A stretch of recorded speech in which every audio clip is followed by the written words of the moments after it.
Those of you that are single and searching, the interview I'm about to have right now definitely inspire you. Some of you might be in situations where you feel like you never have your own partner. Maybe because of how you look or because of your circumstances. You might just be wrong. The man you are seeing on my screen right now, he's currently blind, but he was not always this way. This man was attacked by bandits. They shot him in the eyes and he lost his sight. He thought that life had ended for him. But what he did not know that he was going to end up with a beautiful and supportive wife like the woman you are currently seeing on my screen. This couple has an amazing love story. In fact, they are no longer in Nigeria. They are now residing in Canada with their beautiful, lovely children. This is their story. I was feeling pain to the extent that I begged the policeman to shoot me. I begged him. I just wanted the pain to stop. It was too much.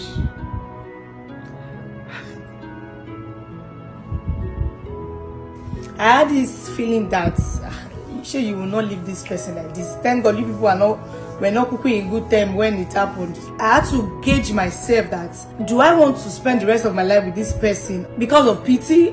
Hi, we are the Waziris. My name is Tommy, and with me is my amazing, extraordinary wife, Anu Waziri. I may be a blind person, but this woman has made life so easy for me. I mean, she makes life so simple for me. She's so amazing. She's been very supportive financially, physically, emotionally. She's just so 1 in a billion, baby. Yes, my husband has been the best thing that has happened to me. This is our story. Oh my goodness. I mean, look at you guys. Your relationship looks so beautiful. Your husband is in a situation like this and he's so happy. How did this love story start? I mean, I really want to know how it all started. Someone should break the egg.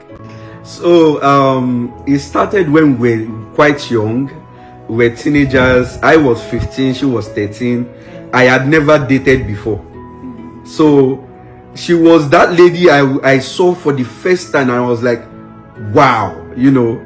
How did it happen? We were at a mutual friends party. So, our friend was my friend. So it was always this first of the year, the January 1st party. I went to that my friend's party and she was there. So I went there, I met her and I saw her sitting. And you know, it was like all these Indian movies. I just saw her. I said, which kind of beautiful baby is this, you know? And we couldn't just take our eyes off each other. For the first time I would stare at a lady that way. I didn't even dance. I love dancing. So I just sat down and we're just looking at each other like hours on that. Yes, you know, and so that's how we met. And yeah. he was a shy person, like he couldn't say anything, he was just looking at me, and then yeah, so. What were you thinking when he was staring at you? You said what? What were you thinking when you noticed he was staring at you? And how old were you then? Okay, I was 13, like he said. I was 13 years old. I was still in secondary school, yeah. I think I just got to secondary school then when we met. Okay, so when you noticed he was staring at you, what was running through your mind? Did you feel that connection? Because too? I was still young, and then I was just staring too. We were both staring at each other. I really do not understand more because I was still very young then. But I so you did not feel watched any connection. movies. Yeah, so but I've watched movies and then I understood what that was, but I don't know. we were just staring at each other, yes. Oh wow, interesting. So how then did you guys proceed from staring at each other to becoming actual couples? Tell us the entire story, please. Do not try to sugarcoat anything or try to just tell it the way it happened. Okay, so that day I remember reaching out at the end of the party. I remember reaching out to that our mutual friend, and I said, do you know this girl? Do you know so girl? I described her. She has pointed nose. She's so pretty. That my friend knew already who I was talking about. So he got to her number. I was so shy. Like I said, this was my first experience, you know, asking a lady out or trying to talk to a lady.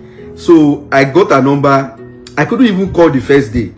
So as we started calling, we were doing extra cool back then. We used to talk to each other. We were both raised by single parents, so we're this get inside kids. So we didn't really see each other physically, but we always talked on phone. Like at night we talk, I love you, all the all the romantic things and all of that. And in fact, to the extent that me that I don't like going out before, anytime my mom sends me to go and buy fuel, I always want to reject it. I always straight to my brother. But this time I wanted to go out because anytime I go out, I would always want to see her at the balcony. So I'll call her, I'll say, babe, or yeah, come to the balcony, just to see her face. There was no physical contact. It was just that the love, we couldn't explain it. So what happened eventually was that at that time, our mom was struggling financially, so they had to move from the neighborhood. I was heartbroken. I was listening to Westlife. I'll be crying. So long story short, when they moved, we're very young teenagers. We didn't know that much. We're not matured. So we were just connected on Facebook. We're not really dating. There was no really official asking out. So at this point, we were growing. We're getting matured. I had relationships, failed relationships. She had failed relationships. So about 10 years later, I was in a relationship that didn't work. The lady I was dating then was cheating, so I was heartbroken again, and all of a sudden the person that came to my mind after like a week, healing from that relationship, the person that just came to my mind was her. Because during those 10 years period, we used to talk once in a year, sometimes twice in a year, so we just check up on each other. And I was just going through my Facebook Messenger that day.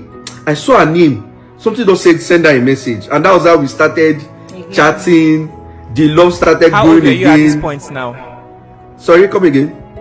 How old were you at this point now? So I was at her 28. No, 27. 27. Okay, then how old was she? No, I was 26 because we got this happened to me when I was 27. Yes, okay. I was 26. Yeah. She was 24. And what about her? 24. Okay. Yes. So so that was how we started chatting on Messenger. We exchanged WhatsApp number, and we just started flowing. And the next thing I did, I asked out, and I cannot forget. The restaurant we went to was KFC at Ikeja City Mall. I can never forget. So that was how we started dating again. At this time, we started planning towards, spending the rest of our life with each other. So that was how it happened.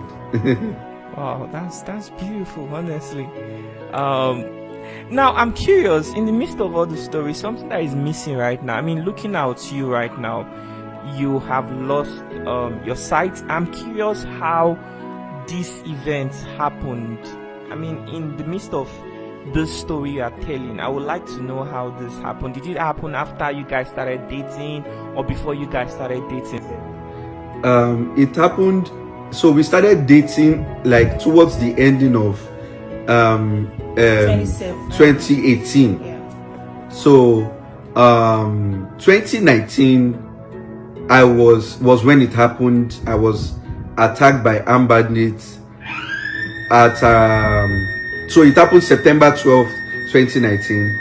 I picked up a rider. I was driving as an Uber driver, so I picked up a rider at 1004 Estate on the island. So like every other day, picked up my kids that morning. I didn't know I was going to come back home a blind person. So it turned out that we started the trip. I was heading towards the mainland. I asked the rider if I should use the Google Maps. So she said yes. So the Google Map took us through Eko Bridge, Akpokmo Bridge. It's not that some people call it Eko, some people call it Akpokmo Bridge. And that was where we were accosted by two young men. And both of them were looking into the car suspiciously, and it's almost like I knew that something wrong was going to happen. Something was about to happen, because they passed the car and they stopped behind my car. So I was already panicking because I've heard from other drivers, a lot happens on that bridge. and all of that. People get robbed, and it was at that time it dawned on me that it's like something is about to happen right now. And before I knew it, within a minute, those guys came back to the side of my door. The other one was asking my rider. There was a rider in my car, obviously, so she was behind my own seat. So that one was asking for her phone and everything. She had her laptop, her belongings. The other one that was beside my window pointed a gun at my face. That's the first time I will experience such in my life. I experienced being, accosted by an armed robber, a robber. I was in shock. I just, my heart sunk in. I was scared. So immediately I knew that I had to keep my rider safe. So I made that decision immediately to reach out to my phone, which was at my right side, and obviously the door is at my left side. So my vision was away from him. I looked towards my phone, picked up my phone, was about to wind down, looked to the button that I pressed to wind down. Then I looked up at him and bang! So I passed out immediately. I regained consciousness. I don't know how long I was out.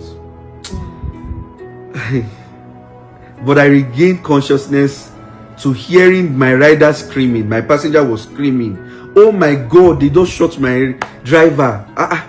It didn't first dawn on me because I was thinking it was somebody that it happened to outside. Because that shock of the gunshot to my face, because it was this local gun, it's little pellets. So it spread and hit me on my face from the glass. It shot through the glass. So I remember I was hearing her screaming, "Oh my God, help us. They just shot my driver, blah, blah, blah." So I could still hear that concussion sound. Now then it now turned, I now realized that the person shouting that they just shot my driver is in my car. It was now that time that everything started to arrange. I was wondering where are all the cars in front of me. I didn't see any lights. I now touched my eyes and I realized that there was blood everywhere, my face. I could now start feeling blood coming out of my nose. So sorry. I'm so sorry, sir.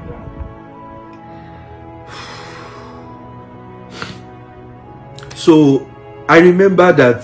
So long story short, I remember that the rider, I told her to go get help, and she came down from the car. Luckily for her, she was able to get the attention of another Uber driver. So she got into the car. By the time they got down to the bridge, they saw some policemen who were already coming towards my direction. So within that time, I was up alone by myself, and I was losing a lot of blood. I came down from the car, tried to get help. I was screaming. I climbed that asphalt, the covert in between the two lanes, and I was screaming in pidgin, in English, in Yoruba, all the language I understand. I was hearing cars pass by. I couldn't see, and I was scared for my life. I thought I was going to die that way. So it got to a time I stopped screaming, and I lay back and I said, "God, please forgive me. This is how I'm going to die. Find a way to let my loved ones know I love them." Because I even tried to dial my phone at some point. I tried to press to see if I can dial any number. I couldn't see my phone. Although I can use phone now, blind people use smartphones. Many people don't know that. So long story short, those two policemen, they came after like 30 minutes. I'd already laid by, I've given up. So they picked me up. They're like, we will do this thing to this guy. We will go do this kind of thing to this guy. So they picked me up into the car. At this time, I was in so much pain. My hands were already getting cold. I was feeling pain to the extent that I begged the policeman to shoot me. I begged him.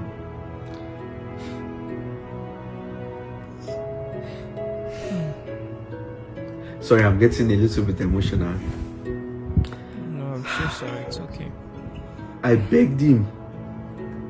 I just wanted the pain to stop. It was too much.